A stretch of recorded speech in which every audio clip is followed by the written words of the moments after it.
अस्सलाम वालेकुम दोस्तों। आज की वीडियो में हम बात करेंगे एक ऐसी कंट्री के बारे में जो बहुत लोगों को नहीं पता। ये एक बेस्ट ऑप्शन हो सकता है उन लोगों के लिए जो नया मुल्क एक्सप्लोर करना चाहते हैं और वहाँ सेटल होना चाहते हैं। मैं बात कर रहा हूँ बोलिविया की। अगर आप भी जानना चाहते हैं कि बोलिविया कहाँ है, वहाँ की करेंसी क्या है, पाकिस्तानी वहाँ कैसे सेटल हो सकते हैं और वहाँ पे किस जॉब अपॉर्चुनिटीज़ को वो एक्सप्लोर कर सकते हैं, तो वीडियो को एंड तक ज़रूर देखें। बोलिविया साउथ अमेरिका का एक लैंडलॉक कंट्री है जो ब्राज़ील, अर्जेंटीना, चिली, पेरू और पैराग्वे के बीच में लोकेटेड है। ये एक माउंटेनियस और ब्यूटीफुल कंट्री है जहाँ पर अमेज़न रेन फॉरेस्ट और एंडियन माउंटेन्स दोनों हैं। बोलिविया की ऑफिशियल लैंग्वेज स्पेनिश है। यहाँ पर और भी इंडिजीनियस लैंग्वेजेस बोली जाती हैं जैसे कि क्विंचुआ और एमारा। अगर आपको स्पेनिश नहीं आती तो टेंशन की बात बिल्कुल नहीं है, यहाँ पर लोग बेसिक इंग्लिश बोलते और समझते हैं। बोलिविया की करेंसी की अगर बात की जाए तो पाकिस्तानी तकरीबन 42 से 44 रुपीस एक बोलिवियन करेंसी बनती है। अच्छी खबर एक ये है कि पाकिस्तानी नेशनल्स को बोलिविया के टूरिस्ट वीज़ा फ्री में मिलता है। इसका मतलब हमें इसकी कोई फ़ीस पे नहीं करनी पड़ती, बस ई वीज़ा अप्लाई करना पड़ता है जो कि 90 दिन तक वैलिड होता है।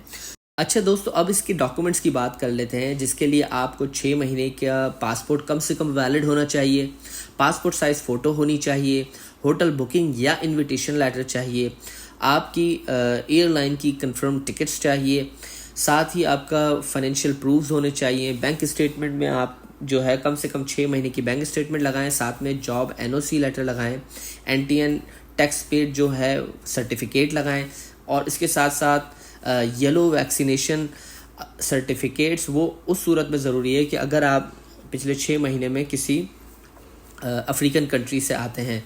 अगर नहीं तो भी चलेगा, विदाउट येलो वैक्सीनेशन सर्टिफिकेट के भी चलेगा, कोई ऐसा मसला नहीं है।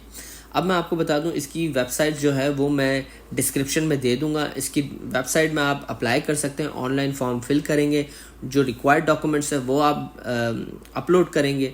इसकी कोई फ़ीस नहीं है पाकिस्तानियों के लिए। अप्रूवल मिलने के बाद वीज़ा प्रिंट करके आप ट्रैवल के वक्त साथ ले जा सकते हैं, बट मेक श्योर कि इसकी हमेशा 4-6 कॉपी साथ रख के लेके जाया करें। सो दोस्तों, अगर आपने किसी और कंट्री में ऑलरेडी ट्रैवल किया हुआ है तो मैं रिकमेंड करूँगा कि उसकी एग्ज़िट और स्टैम्प्स की कॉपीज़ भी आप स्कैन करके पासपोर्ट्स के डॉक्यूमेंट्स के साथ ज़रूर लगाएं। ये आपकी वीज़ा एप्लीकेशन को सपोर्ट करता है, ये शो करता है कि आप जो इमिग्रेशन के लॉज हैं किसी भी कंट्री के वो फॉलो करते हैं और आप एक जेन्युइन ट्रैवलर हैं। आपकी बैंक स्टेटमेंट में अमाउंट जो है कम से कम $5,000 होना चाहिए। 6 महीने की कम से कम बैंक स्टेटमेंट होनी चाहिए।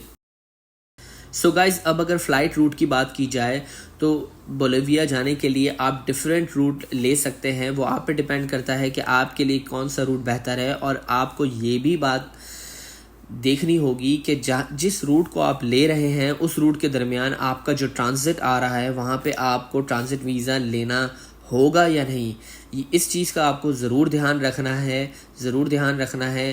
मिसाल के तौर पे आप पाकिस्तान से जैसे इस्तांबुल से सौ पालो ब्राज़ील जा सकते हैं, और ब्राज़ील से जो है आप अर्जेंटीना के बाद आगे लताम एयरलाइंस या एवियान का एयरलाइंस के थ्रू जो है बोलिविया भी जा सकते हैं। इस किस्म के बहुत सारे रूट्स जो हैं आपको मिल जाएंगे प्राइसेस के हिसाब से। एक बार अगर आपका बोलिविया का वीज़ा आ गया तो फिर आप इजीली ट्रांजिट अपनी फ़्लाइट्स रूट के हिसाब से ले सकते हैं। जो भी एयरलाइन की टिकट्स आपको बजट में आ रही है उसके हिसाब से आप ट्रांजिट वीज़ा अप्लाई कर दें, क्योंकि मेन डेस्टिनेशन जब आपकी बोलिविया होगी तो उसके साथ साथ आप जब किसी भी कंट्री का ट्रांजिट अप्लाई करेंगे तो वो आपको ज़रूर वीज़ा देगा।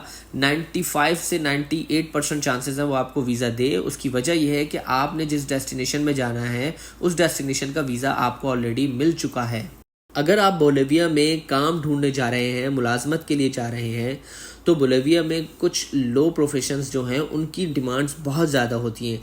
जैसे कि मैं आपको एग्जांपल देना चाहता हूँ, डिश वॉशर्स या वेटर्स की जो सैलरीज होती हैं वो पाकिस्तानी तकरीबन 1.5 से 2 लाख के दरमियान होती है। हाउस कीपिंग स्टाफ की अगर मैं सैलरी की बात करूँ तो तकरीबन 1,70,000 से 2,30,000 के दरमियान होती हैं। अगर मैं कंस्ट्रक्शन वर्कर्स की बात करूँ तो उनकी सैलरी तकरीबन 2 लाख से 3 लाख के दरमियान ईजीली होती हैं। ये मैं सैलरी एवरेज मिनिमम आपको बता रहा हूँ। इट डिपेंड्स कि आप वहाँ पे 12 घंटे काम करते हैं, 14 घंटे काम करते हैं, ऑफ डेज में काम करते हैं, कुछ एक्स्ट्रा फ्रीलांस काम करते हैं, तो उससे भी आप अपनी जो है इनकम इंक्रीज कर सकते हैं। सो दोस्तों, मेरे कुछ जानने वाले ऑलरेडी बोलिविया में सेटल्ड हैं, वो वहाँ पे गए हैं।